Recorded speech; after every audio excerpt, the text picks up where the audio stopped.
Welcome back to another technical deep dive here in the debug zone.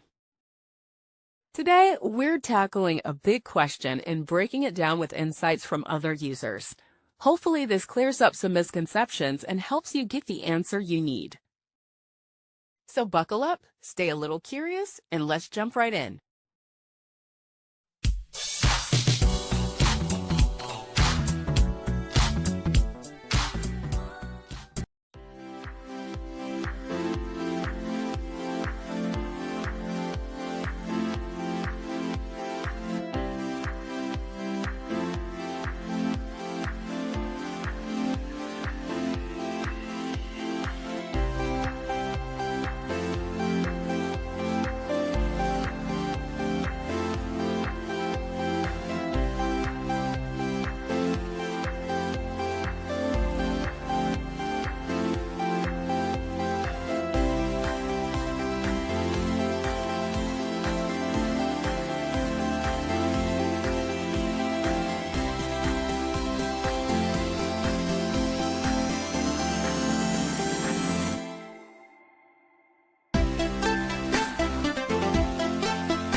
And that's a wrap.